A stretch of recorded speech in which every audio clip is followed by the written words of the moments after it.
Pakistan is currently grappling with a recurring sugar crisis.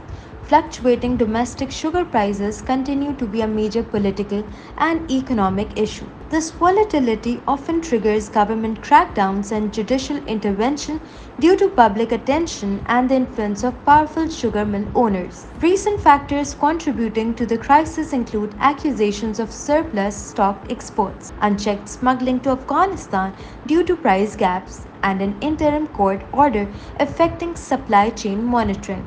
See, it's not the first time that the crisis in Pakistan has happened that we just amongst ourselves trying to find out what are the reasons. Just in the last couple of years, if you would see that we have had bumper wheat crops and then flour crisis. If there was no crisis, then the price is actually doubling or increasing by more than 50 to 70% in a given year. So that is what has happened to sugar as well. What has happened lately in Pakistan in the last 3 to 4 years is that what we hear is that a lot of those things are being smuggled to Afghanistan. Why are they being smuggled to Afghanistan is as our rupee devalues, as it becomes more, more the incentive for the smugglers or the people who hoard or send it abroad is more than they tends to get smuggled to Afghanistan. At least that's what we hear. Let me try to give you a few figures on that. Last year, the annual consumption of Pakistan as per capita is not more than 5 million tons odd. And we have been producing for last 2 years more than 7 million tons. People have been trying to say that it has been exported. Export was just 250 tons. Which you would see is less than 3-4% of our total production, whereas we are surplus. And it is only 6 months since our actually seasons have ended since February.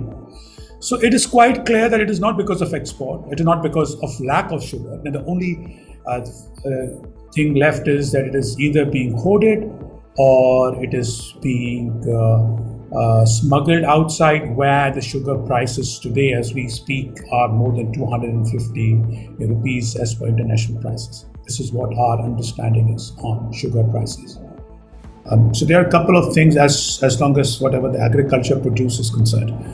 First and foremost, the country, in our humble opinion, should always try to have surplus production within our country. That's number one. Number two is also keeping certain strategic stocks. That's number two.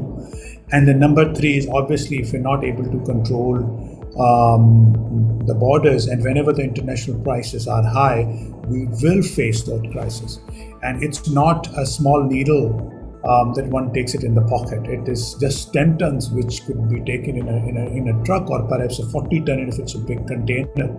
So when we're talking of hundreds and thousands of tons, you could imagine that it could only happen perhaps if there is certain facilitation happening in the borders. So I think whosoever is controlling the borders need to be serious in controlling. Once they are serious, I think this can be controlled. Otherwise, in the years, whenever there will be price differential on the commodities, neither does the farmer benefit nor does the consumer benefit. It is in between the international smugglers and the hoarders that they tend to benefit a lot. Same is happening with the urea these days as we speak, that the farmers are getting it at least 20 to 25% additional prices than what the public sector prices, fixed public sector prices are.